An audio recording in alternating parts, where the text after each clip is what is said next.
I hate when this happens. So it's normal to have a mic facing the audience, and you can tell that it's facing the audience because of how it's not slipping into her mic. I'm glad she's the one that was waiting for me. They have the audience on a fader. And I needed would find me eventually. She has incredible just the way that she navigates breath, and this is like particularly frustrating for me because actually I think breath control is my weakness. When it comes to her lower and mid range, she's really good at taking it away or adding it so that she can get like more sound. You know, like when you're in your lower range, you can put a lot of air behind it, and it will make a louder sound, a little bit more of it, not necessarily lush, but a little bit more oomph, right? You just can't take that up. So you have to kind of let go of that as you go up. But you can also just not do that. You can not put a lot of air behind it, and it makes it a lot more lush. Still I believe. She is not fattening her folds up nearly as much as she did in her lows and other performances. I had a vision of love. And it's just like, why would she put a lot of force behind it, right? And this is like, she's such a good musician that she knows exactly like what this phrasing is, like what the song is asking for. You know what I mean? She's just kind of almost like speaking the words.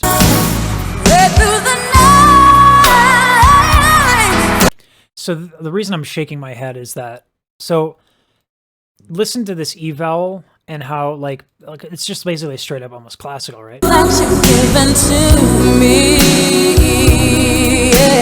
So it's like super, she has moments where she just is like straight up classical. And she'll do that, and then she'll go straight into this kind of crazy belt that it's so clean. Her belts are like clean.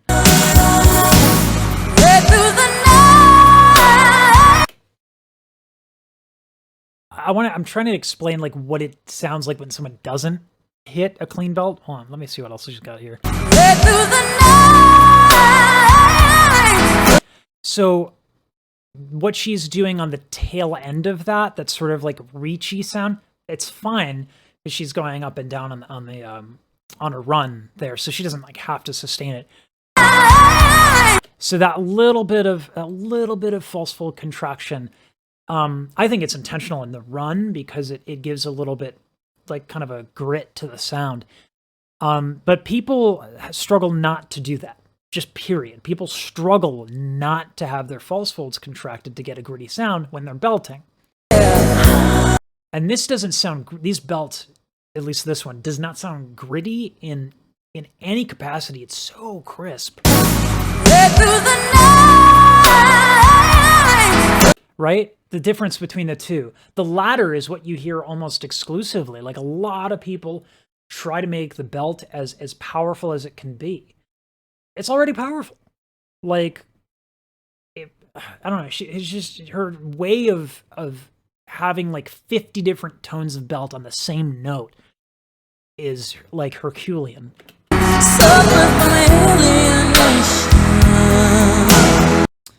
And she'll go from power to like, now we're just gonna chit chat. We're just gonna chit chat. Oh, I carry the weight on my own.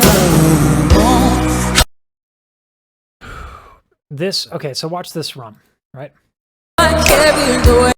She's gonna purse her lips here, and that's gonna do something to the sound. So if I go,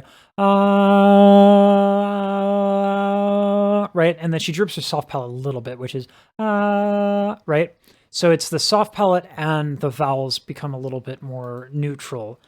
Oh, I carry the weight on my own. And what that does is it allows her to do this thing like really quickly into her low. When you purse your lips, you're extending your vocal tract, which means that the resonant frequencies that are being highlighted are lowered.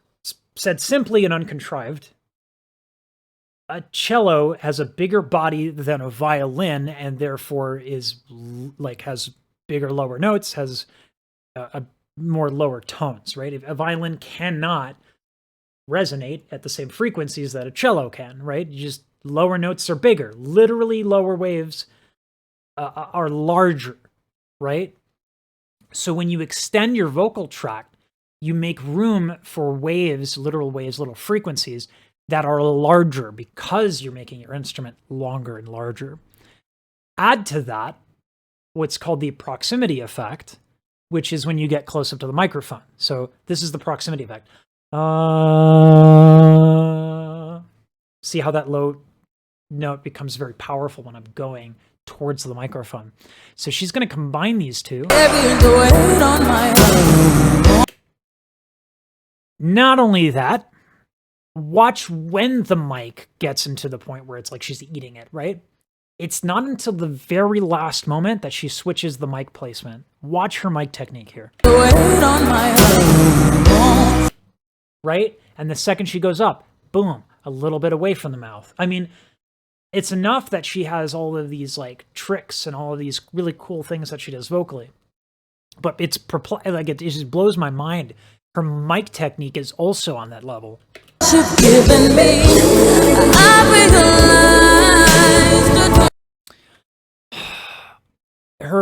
She is so capable of extraordinarily elegant phrasing. And it was all that you've given me. So, like, see how it's percussive. She's hitting the consonants pretty hard.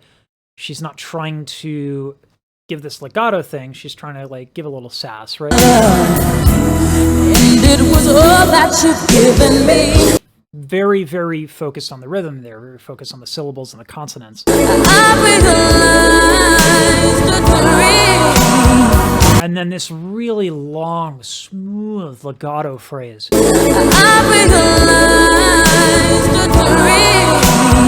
It's like she's painting. Or spreading butter on toast. That's probably a good metaphor.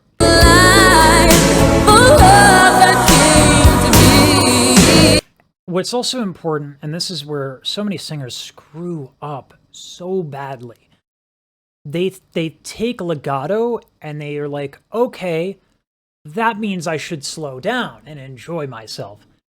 No. And even when they are aware of it, a lot of singers mess it up. Where being an R&B singer and a pop singer allows for is that you're way more attentive to rhythm because it's such an important part to the genre. So in classical music, you can really play with time, but you don't have to be as precise as this. It's its own little thing, right? But she's so precise. It's like she has a click track in her ear. Listen to the drums. Listen to her. You'll see what I'm talking about.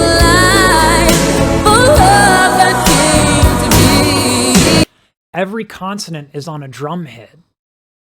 You see what I'm saying? Like almost just spotless, almost like right on that. The exception is being M, because it's a nasal continuant. M is not, it doesn't have the percussiveness, right? So when she's on the M's, it's a little less like perfectly on the beat, just because of the nature of the consonant. It's still like pretty on. And then her vocal run is also on that snare. You hear it? She's gonna like, oh, I'm just gonna do a run off the back of the snare hit. Like her timing is perfect.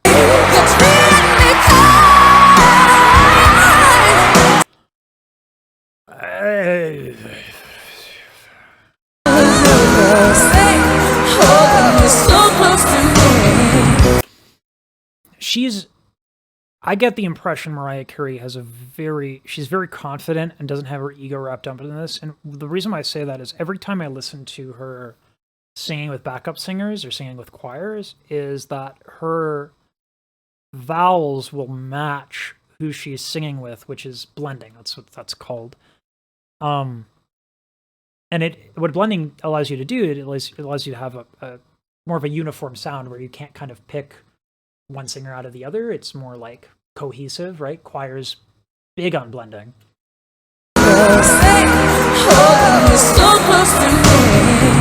And you see how she's like kind of going with those vowels that her singers, her backup singers are doing. And that brings it to just a different place. Mariah, and I think really any great singer, is capable of adding all of these little nuanced details into their phrasing. I mean, you know, people will comment on my channel and say you shouldn't pause so much. Well, it's like, do you notice what's going on here? Like, literally every note is just, not every note, but certainly every phrase has something incredibly interesting happening.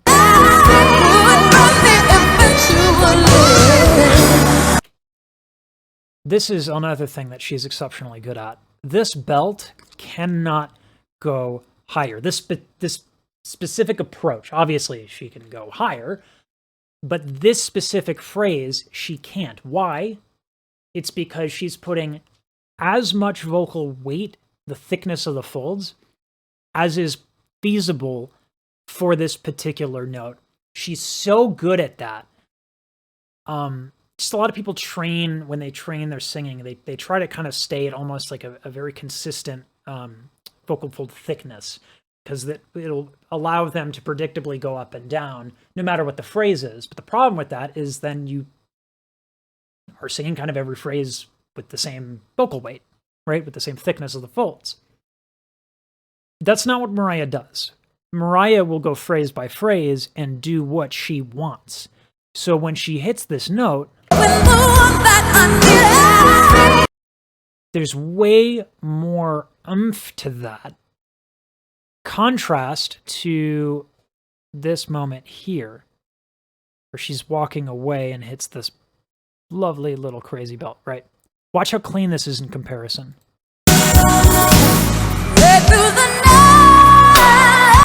You hear it's still a belt, it's still loud, but compare that here.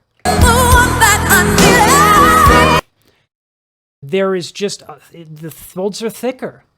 The folds are thicker in this belt because she can do it. She can get away with it because it's the phrase. That's how specific she is. An acting teacher used to call it specificity, which I don't know if that's a word, but it makes sense, right? Like, she's being extremely specific phrase by phrase.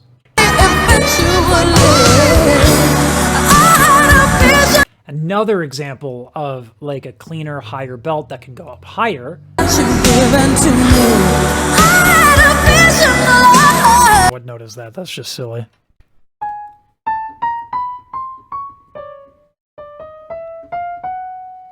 Is that F?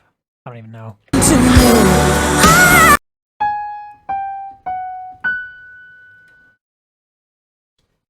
That's so high. That's ridiculous.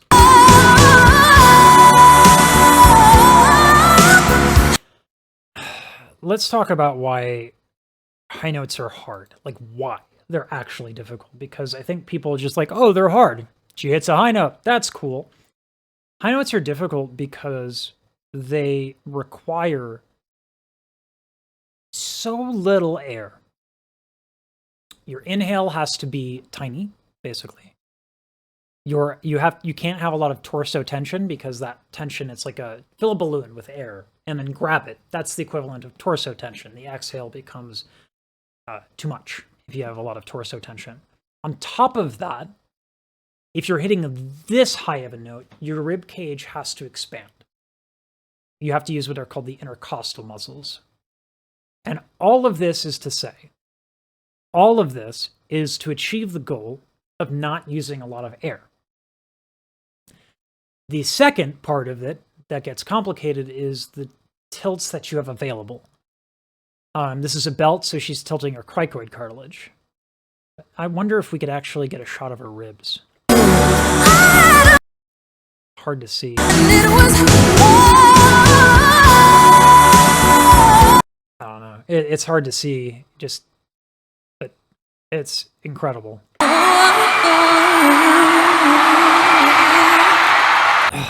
So listen to the phrase that never ends. I need lamb chop here.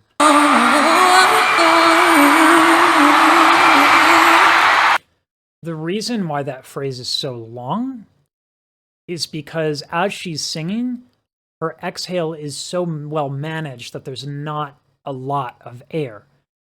So having very good breath control means that not only can you do these high notes,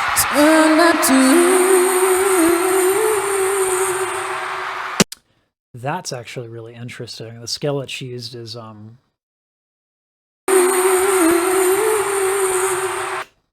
of the notes is flatted in the scale. I'm not sure if you'd call that mode mixture or what, but that, I don't know if you can hear it, it's subtle. She literally flats one note on the run.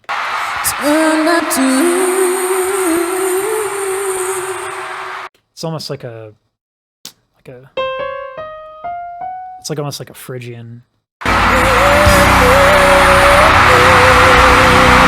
Last little moment, she belts, she'll sing classical, and then she goes into this really elegant falsetto. She's like, yes, I can hit the high notes, but I just want you to know, I can hit them in a variety of ways. All of the varieties, as a matter of fact, and some of them blended together.